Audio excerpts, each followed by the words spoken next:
Hello everybody, Anthony Gonzalez coming to you here with another weekly update, this time from the Parma branch of the Cuyahoga County Public Library. Great library. I would encourage you to come by and spend some time here. So this was District Work Week. These are the best weeks to be home and to be in the community, sharing our stories and hearing from constituents. It was a busy week, action-packed. We obviously had Memorial Day on Monday.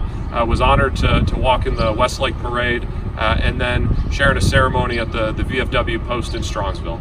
Great day to celebrate and to remember those who have given the ultimate sacrifice on behalf of our great nation. So I was honored to do that. Hopefully everybody had a great Memorial Day weekend as well.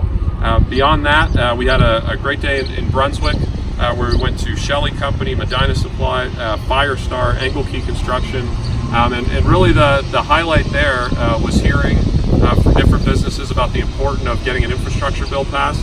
That was top of mind for everybody. And then also some of the workforce development initiatives that we've been pursuing. Again, just a great forum for back and forth dialogue. We also met with the Federal Home Loan Bank down in Stark County at Stark State.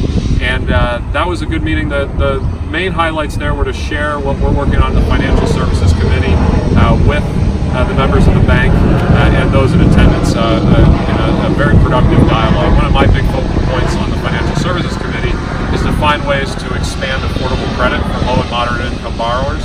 And so we had a great discussion about that, as well as some different accounting standards and some kind of technical things in the banking sector.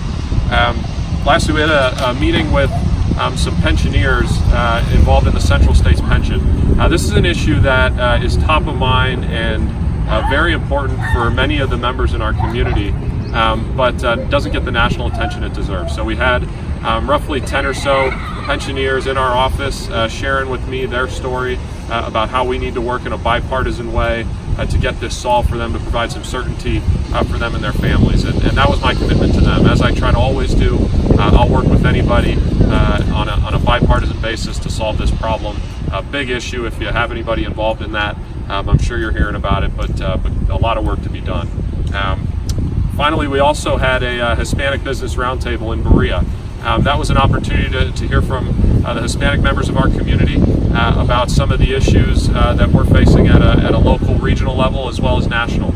And again, that was a dialogue. That's not me necessarily saying anything other than to listen and to hear feedback on how we can do a better job at the federal level supporting everybody in our community. It was a great day there. And finally, we actually introduced a bill the other day, even though we were here. It's called the Securing American Science and Technology Act. This is something that was a priority of mine even before I got to Congress, which is how do we secure our technology from intellectual property theft from the Chinese. A lot of what they do is done at the university level, stealing our federally funded research. And so what this bill would do is provide greater coordination between our universities and our federal agencies to make sure that we're sharing best practices, but also cracking down on the theft. We fight hard for our innovation, and I'll be darned if we're going to let another nation come in and steal it from us after we've been working so hard funding it.